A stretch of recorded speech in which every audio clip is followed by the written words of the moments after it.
بسم اللہ الرحمن الرحیم۔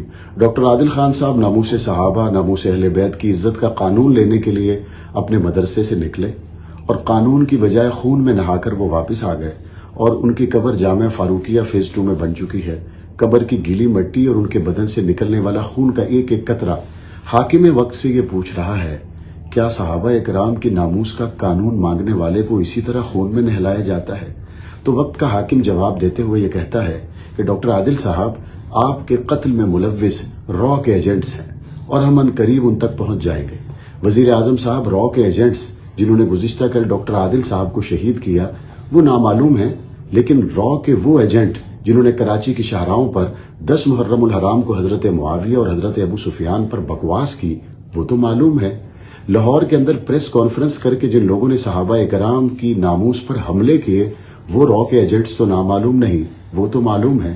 اسی طرح سے اسلام آباد کے اندر بیٹھ کر جس بندے نے سیدنا ابو بکر صدیق پر بکواس کی، زبان درازی کی، وہ را کا ایجنٹ تو نامعلوم نہیں بلکہ معلوم ہے۔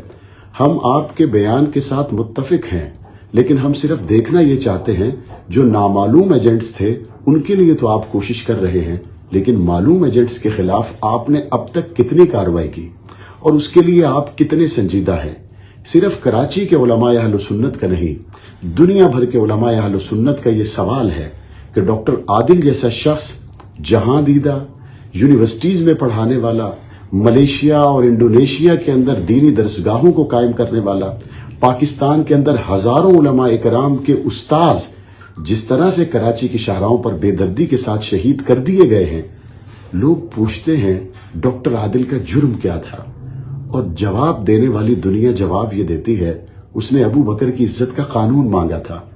ڈی جی ISI جناب محترم نور الحق قادری صاحب، آپ نے ایک دعوت میں ان کو بلایا تھا۔ آج جب دوبارہ آپ اسی محفل کے لوگوں کو بلائیں گے تو ان میں ڈاکٹر عادل نہیں ہوں گے۔ نور الحق قادری صاحب، جنرل فیض حمید صاحب، جنرل باجوہ صاحب، عمران خان صاحب، کیا اس ملک کے اندر صحابہ کی عزت کا، اہل بیت کی عزت کا قانون مانگنا جرم ہے؟ کیا اس ملک کے اندر طیبہ طاہرہ عائشہ صدیقہ کی ناموس کا قانون مانگنا جرم ہے؟ اور اگر نہیں ہے تو پھر کیا ایسے لوگوں کو شاہراہوں پر اس طرح سے تڑپا دیا جائے گا اور ان کے قاتل دندناتے پھریں گے؟ اگر آپ کو ایک لمحہ کے لیے بھی یہ لگتا ہے کہ آپ ریاست مدینہ کے حقیقی دعوے دار ہیں تو پھر ڈاکٹر عادل کی بات کو ملحوظ خاطر رکھیے یا نہ رکھیے، لیکن ریاست مدینہ کے ستونوں یعنی حضرت ابو بکر، حضرت عمر، حضرت عثمان، حضرت علی رضی اللہ عنہم، ان کے ناموس کا قانون ضرور بنائیے۔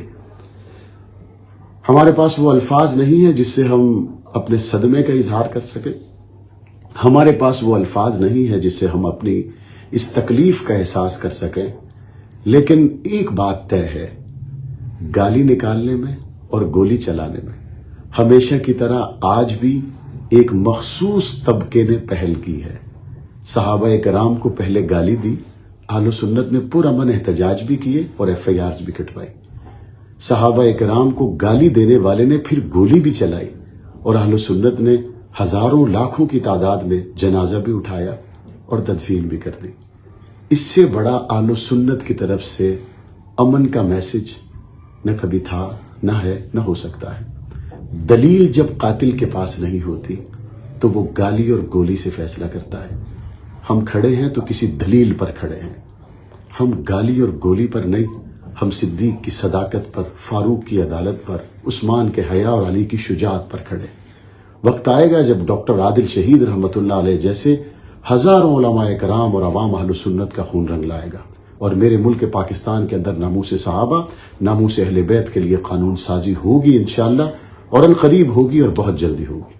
اپنے حوصلوں کو بلند رکھیے، پرامن رہیے، اس ملک کو نظام خلافت راشدہ کی بہاروں سے عملی طور پر دوچار کرنے کے لیے اپنی قیادت کے ساتھ رابطے میں رہیے۔